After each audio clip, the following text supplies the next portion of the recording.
Well, hello there, friends and kin. Welcome to Sundee Service. Today I'm puffing on a Rocky Patel Disciple. Thoroughly enjoyed it so far. And as I've been doing, I'm going to share with you the reading portion of my Sundee service. And again, this comes from Mr. O'Donoghue's To Bless the Space Between Us. As I've said many times, for this portion of my Sunday service, this is kind of my go-to. And I will turn to a random page, and I sort of see that as a sort of a way to let the spirits here let me know what they want to hear, maybe what they need to hear. Or now that I'm sharing these moments with you, maybe it's something one of you listeners needs to hear. Either way, that's how I guide things, and it's yet to guide me wrong. The reading that was randomly selected today was a bit of a dark one, but that's okay. Life is full of dark moments, and learning how to manage those moments and survive them I think is a big part of our individual character building, and it shouldn't be shied away from. It's one of those things we should embrace and learn from.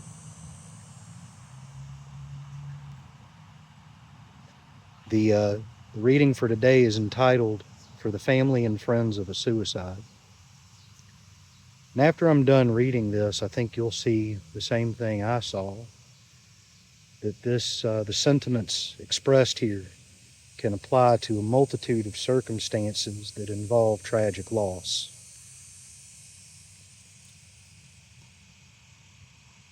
As you huddle around the torn silence, each by this lonely deed exiled to a solitary confinement of soul, may some small glow from what has been lost return like the kindness of candlelight. As your eyes strain to sift this sudden wall of dark, and no one can say why, in such a forsaken, secret way, this death was sent for. May one of the lovely hours of memory return, like a field of ease among these gravelled days. May the angel of wisdom enter this ruin of absence and guide your minds to receive this bitter chalice, so that you do not damage yourselves by attending only at the hungry altar of regret and anger and guilt.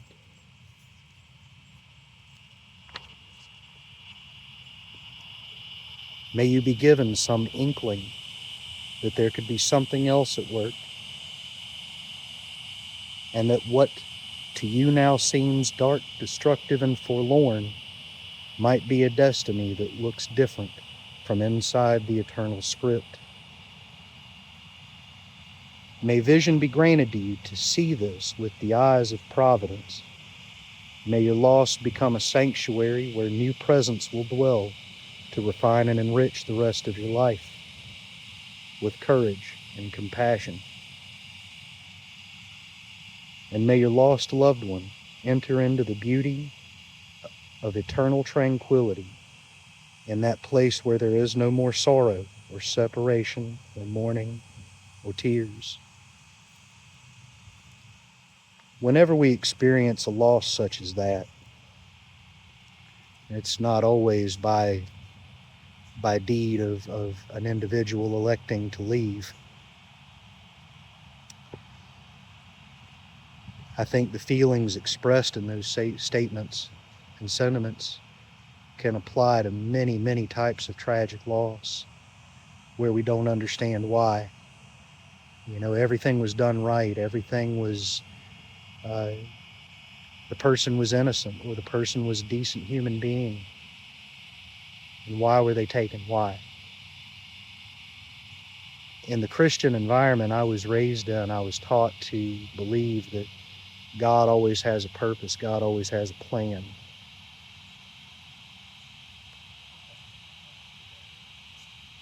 And for a while, when I would let bitterness take over me, I would succumb to the mindset of, well, this is God's plan. What is God? Some kind of sadist? And then over the years, I came to understand the concept of God in a very different way. And as we progress through the other series in my channel, I'll definitely talk about that a great deal more. But here's where I take comfort when I experience tragedy, such as that of which is expressed in those words.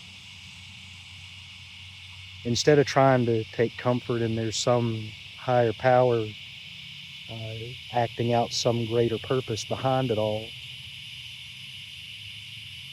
my experience has taught me that those types of ideas lead you to be very cynical toward the idea of a higher power. Rather, I like to think of the workings of fate as being very impersonal. It's just a series of causes and effects, responses and reactions. However, how we choose to respond to that is entirely up to us. When we experience the turning of the great wheel, we have one of two options.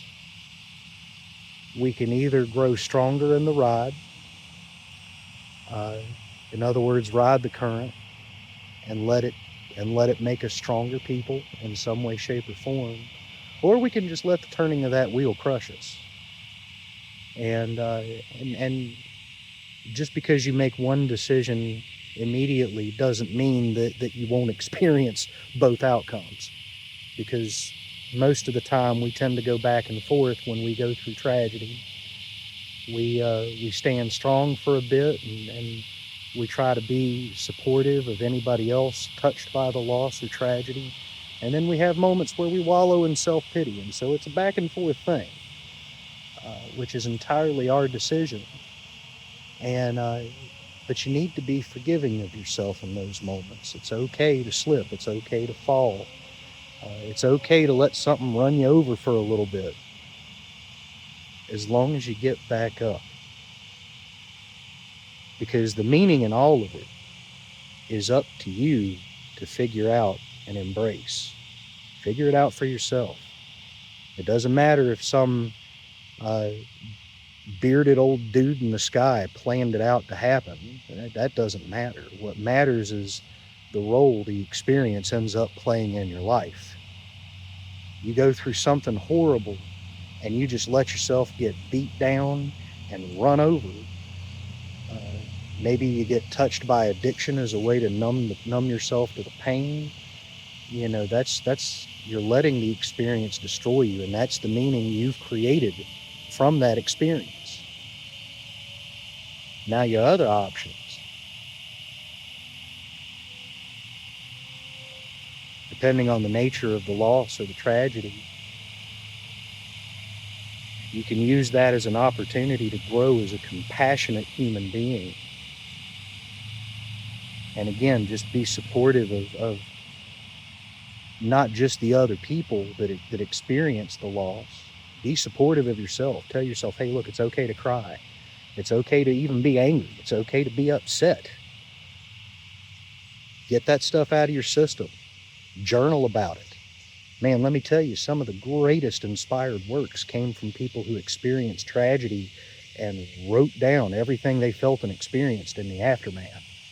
And some of those stories make for the most inspiring, powerful words to help guide people through tragedy in the future. And that's, to me, that's one of the greatest gifts that you can give after you've been through tragedy. Being able to say, you know what? Here's how I got through it. And I'm going to hand this to you. And for one, to let you know you're not alone.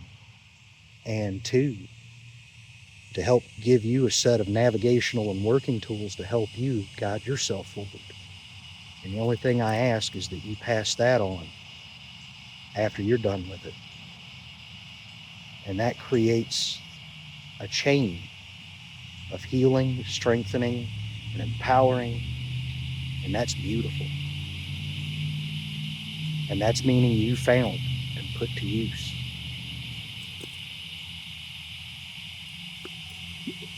So, brothers and sisters, here's to finding meaning in everything we experience and using that to push on.